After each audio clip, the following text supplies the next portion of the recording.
Hey guys, welcome back to the GSL Code A. We're actually halfway through our evening session pretty quick because we had some very fast series coming through. Yeah, indeed we did. We had a quick 2-0. Aurora showed MC the way to the up and downs.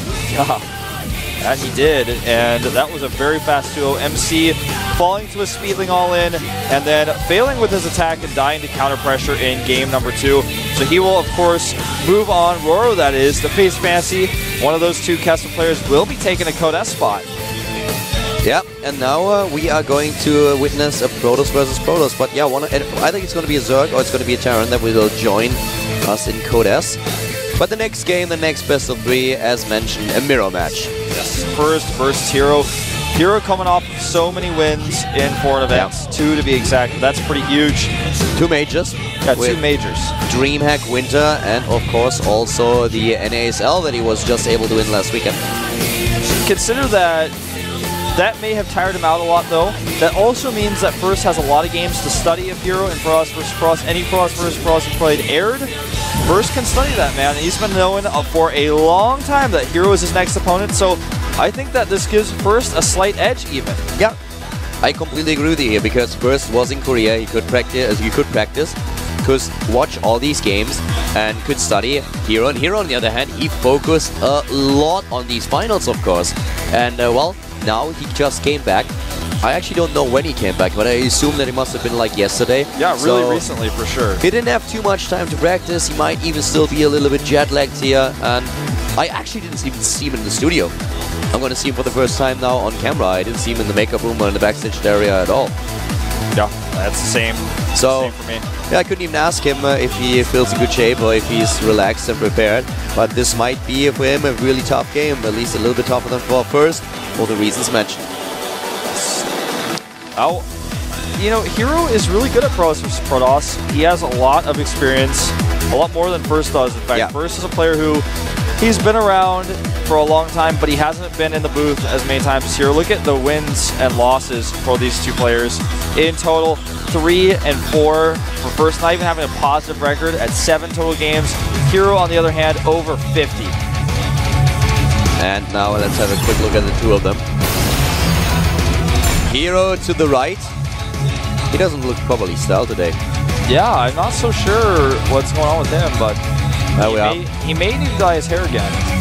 We have Entombed Valley, and of course, big map here for our PvP opening. Hero definitely on a normal day being the favorite player here, of course, a huge fan favorite. But on the other hand, with the preparation that First definitely will have, he might have an edge over his opponent. We're going to find out. Entombed Valley is the map into our first mirror match of the day. It's a PvP here at the GSL Code A, brought to you by Call & Wolf. All over the radio and back up in the raves again. We got the crowd on the wave like it's a stadium. To the top left of the map, we have our LGIM player, and in this evening session, it is actually the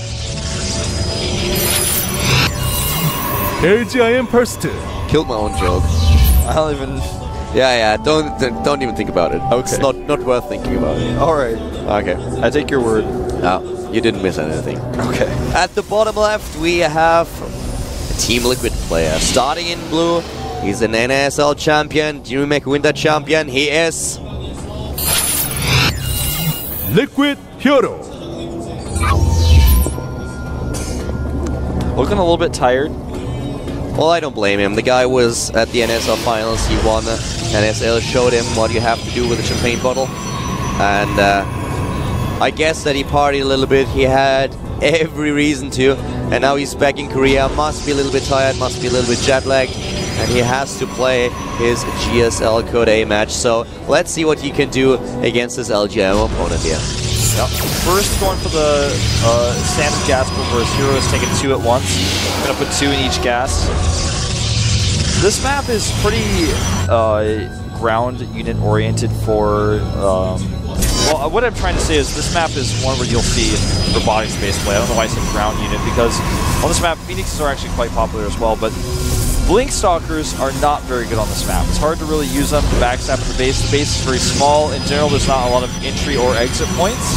Here are the winner predictions. Hero with 85% and first with only 15.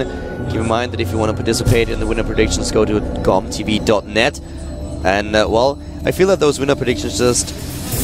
I feel they neglect a little bit all these things that Hero had to endure in the past, like all the travels that we just talked about. And plus all the less games he preparation. just showed. Yeah. He hasn't had time to study first, he's been traveling. He's a great mirror match player, and I feel that on a normal day, he's definitely the favorite to win this match, but now, today, in this particular game, first might have an edge. Especially in a tournament where you don't have a lot of preparation time. He's going to just make 3 gateways right there, I think, and do a 4-gate. It certainly looks like it. Changes plans a little bit. There we go. Cancel on the simulator. Yes, yeah. Look at that. And first with... Robo first, and he's going to add his gateways. He can add his gateways there too if he wants to. Now Hero is going for that Phoenix play that I talked about that's really popular on this map.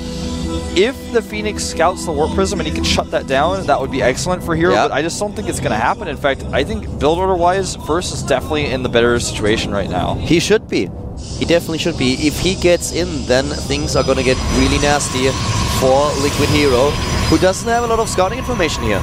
With 3 gates in the main base now for First, puts him up to 4. He checks with the Stalker to see what's going on. This comes all down to but, you know, why would he scout to the top right? Does he have any information about...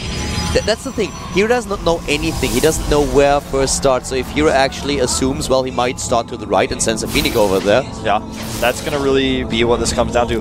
And also, is Hero going to do the wait with the Phoenix? Because if he waits with the Phoenix, that could also really... yeah, he's just going to wait. So he's not even going to have a chance to see this. There's no way. The timing for this, by the way, for First is perfect. The Warp Prism is going to pop out right after all 3 gateways are done warping. Okay. 1, 2, 3, 4. If the Warp Prism gets in the main base and is protected by Stalkers with the first warp in, then there's a high chance that Hero will just lose here. If the Warp Prism dies, that's a different story. And look at the Pylon even can get warp into the main base, so he's using this in such a way that even if the Warp Prism dies... Those Phoenix are to the top left, and sends here we right go. Away. There comes the warp in. And the first Phoenix is out. He's going to be able to target that Warp Prism down, but as I said, that Pylon is still going to be able to grant warp ins. That warp in, that Pylon is all that he is going to need here. If there's a high ground vision with a second warp in, he should be fine, and there is vision. Yep, here comes the first additional Zealot warping in here, and he should be able to get 3 more. Starts the warp ins now. The Phoenix is trying to help out here with their Graviton Beam, but they're of course out of energy now. Yep, and it's just only 2 gates for Hero. This is so difficult for him to hold. The more Stalkers that we will have for First, the more ineffective those Phoenixes will get. And here we go. Stalker Zealot being warped on the other side of the cliff, and the Hero has to use his probes. Yeah, the probes are not mining here, and the Zealots are going to town. The Stalkers, a few of them being taken out by Phoenixes, but it just won't matter when all the probes go down. Hero desperately trying to hold on. He's only down 3 probes, but can he stop the next warp? And the next warp is the most important. He can't stop it, and he's already down 10 probes now. He lost way too much already. His income is... oh my god, it's horrible for him. That's the only thing really he's got, a pain to watch. He's only got these Phoenixes left. He can't really do anything with them. The perfect build for First. Hero sends those Phoenixes to the top left. They couldn't intercept that Warp Prism. And as soon as the first warp in was ready, things just got worse for Hero.